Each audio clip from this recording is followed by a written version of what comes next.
I'm excited today because Elon Musk just made a new bullish Tesla statement. FSD is actually smoother on hardware 3 than on hardware 4, but the newer hardware will ultimately be better because all training is for hardware 3 with hardware 4 for now running in emulation mode. And despite this, hardware 4 actually works pretty well when it comes to FSD v12. This is actually bullish news because if all of the training data was specifically for hardware 4, that would have meant, okay, we sort of reached the hardware limitation in some very limited ways, as in right now, we know for sure 100% if we move from hardware 3 to hardware 4, where it no longer runs in emulation mode, FSD v12 on hardware 4 will definitely be better than currently on hardware 3. And hardware 3 at this moment is amazing. Now, of course, this piece of news is probably nothing.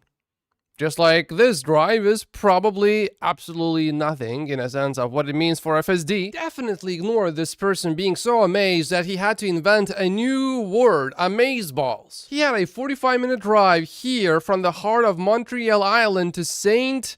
Chrysostom, 52 kilometers away. Aside from telling the car to change lanes once and giving it an accelerator tap at a couple of stops, Tesla did all the driving. Bikes used to be a huge issue for V11, but right here you can see that it handled that pretty well. As a Tesla stock investor, I'm really looking forward to what hardware 4 is capable of, and we know Tesla is already working on hardware 5. Here's some more good news. Tesla just officially announced that it produced 6 million vehicles globally. This comes just 5.5 months after Tesla produced its 5 millionth vehicle, a rate of 1 million vehicles every 6 months.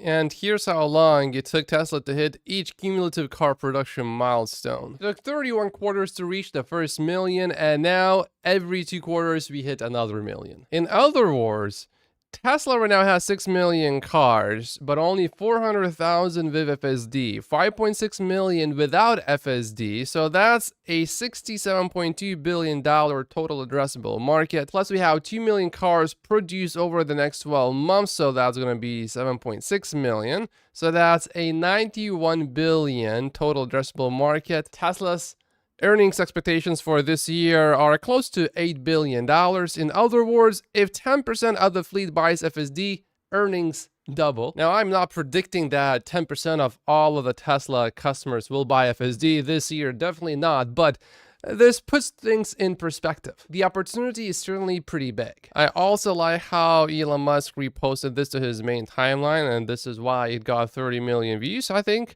Tesla sold a few more cars because of this. The new production milestone is also good news for Troy. It suggests higher production in China in March than I estimated, so I need to make some changes. It's good news, but Troy's estimate still remains below last year's Q1 delivery number. Here's some more good news. Another new version, yes, another new version of FSD beta is rolling out in the US right now. And from now on, I won't refer to FSD beta as FSD beta. I'll refer to it as FSD supervised. Right now we are here. Last year at the same time, we were around here in terms of the number of updates, although these updates came in April, but we are expecting more updates in April too. Omar says I installed 2 updates that got replaced before I ever even got in my car. Tesla no longer requires you to consent to having image data associated with your VIN when using FSD in 12.3.3. This is the old message and this is the new message. So Tesla removed this whole section, and to me what this means is,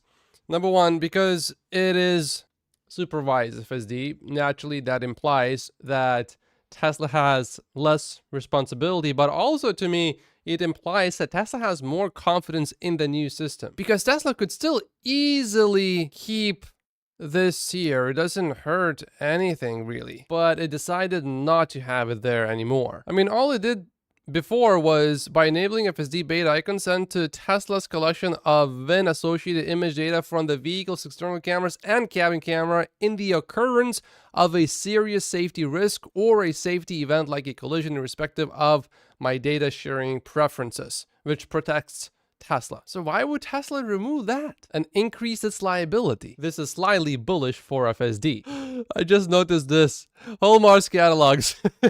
Supervised. At least once a day, Omar makes me laugh. All mentions of FSD beta have been scrubbed from the vehicle software. Now it says supervised instead of beta. Hilariously, 8-year-old autosteer is still in beta. And someone tried the newest version and says that it is better than the last version of FSD, a lot better. There's further confirmation from Rohan Patel that FSD subscriptions in Canada will be ready before the 30-day trial ends. Rohan is encouraging everyone and their families to try the 30-day free trial of supervised FSD.